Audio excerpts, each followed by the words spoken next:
OK, look, very shortly, there's a huge story breaking on the front page of tomorrow's Daily Telegraph that cuts right to the core of Keir Starmer's judgment again, and it involves Lord Hermer supposedly pursuing a witch hunt against troops, British troops, despite warnings that some of the allegations against them were bogus. Starmer, of course, then went on to make Lord Hermer the Attorney General. Huge story that. We'll give you all the details shortly. But first, landlords are illegally advertising for Muslim-only tenants across London and the South East. According to an investigation by The Telegraph again, listings posted on Facebook, Gumtree and Telegram feature phrases such as only for Muslims, for 2 Muslim boys or 2 Muslim girls, and, quote, Muslims preferred.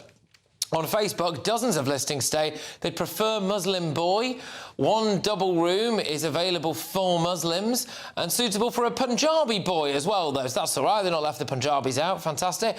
All of the adverts appear to be in breach of the Equality Act, which prohibits discrimination based on religion or belief, race or other protected characteristics. Landlords are letting agents as well. They're not allowed to specify a preference for a particular religion or race when letting out a property. Joining us to discuss this now is Jacob Williams, Head of Domestic Policy at Pickthall House, and also for relevance as well, is a Muslim, I believe, as well. So there you go. True. Yeah. Absolutely. Look, how do you feel about this then? Because I think it is illegal. It is illegal, and it's also obviously wrong and unacceptable, and I think the great majority of Muslims agree. Landlords shouldn't be discriminating based on race, religion, full stop, and in no circumstances is that acceptable. This report highlights a number of individual cases. It's not really a statistical survey. There are Muslim cases. There are also, which you didn't mention, Hindu cases reported in the same Telegraph investigation. So it doesn't prove this is something that only happens among Muslims or even that it's disproportionate to Muslims. If there were evidence showing that, I'd be the first to want to look at it, but we don't have that evidence. We shouldn't turn this into a story just about Muslims or one community. It's a very simple principle that will solve this. One law applied equally to everyone and enforced properly. Yeah, I mean, it is, from what the Telegraph has shown, you're right to raise that there are issues with Hindus as well. I did mention the Punjabi aspect of it, which I think, you know, kind of covers that in a way. But with this, though, I mean, it does seem as though there are numerous different, pretty blatant advertisements just for Muslims. I mean, yeah, if they're doing this brazenly, it does. The implication for me would be how much of this actually happens behind the scenes without us being able to prove it, really, Jacob. You know, when people go around and view properties, if the landlord themselves knows, oh, actually, I only want to give this to a Muslim, I mean, that is the kind of thing that people will be worried now is happening quite a lot. Well, you say brazenly, but most of these, I believe, were in private WhatsApp or Telegram groups. These are not sort of public listings on big portals, and of course, they're heavily regulated. So it's not exactly brazen, public, in your face. Yes, it's unacceptable, and it's wrong, and it shouldn't happen, of course. But, and of course, you're right that with any illegal activity, what you see on the surface is always the tip of the iceberg, and there's much more going on underneath the surface. And we probably need a proper investigation into exactly what is happening, not just among Muslim communities, but among Hindu and other communities too, who may or may not have more landlords behaving this way. I simply resist the idea this is only about Muslims or it's some unique problem to Muslims, which the evidence we have does not support or bear out.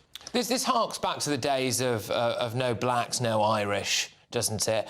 As well, and that was obviously wrong, but you know, to see that in modern Britain, and I do wonder what the reaction would be. I think we know what the reaction would be from various different political figures if there were people out there right now who said that this property is for Christians only, or obviously it doesn't quite apply this because you know you yourself are an example of a white-skinned Muslim, right? But if it was for whites only, right, you know, there would be huge mass political outrage here, wouldn't there? I don't think we're not seeing that across the board at the minute, I don't think.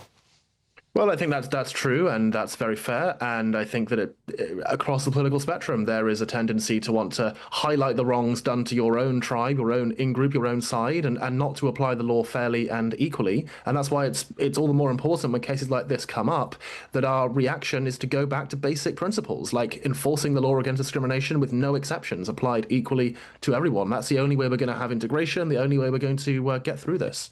Well, Jacob, look, thank you very much for your time this evening, as always. It's Jacob Williams there. He's the Head of Domestic Policy at Pickthall House. Look, a spokesperson for Gumtree, which is one of the sites where these were advertised on, says, we have clear policies in place that prohibit unlawful discrimination, and we take reports of inappropriate listings very seriously. The ads referenced appear to relate to private rooms within shared homes where existing occupants may express preferences about who they live with. This is different from renting out an entire property, which is subject to stricter rules under the Equality Act. However, we expect all users to advertise responsibly and inclusively. We actively monitor listings and have tools in place for users to report content they believe breaches our policies, which are actively reviewed, and we will take appropriate action where necessary.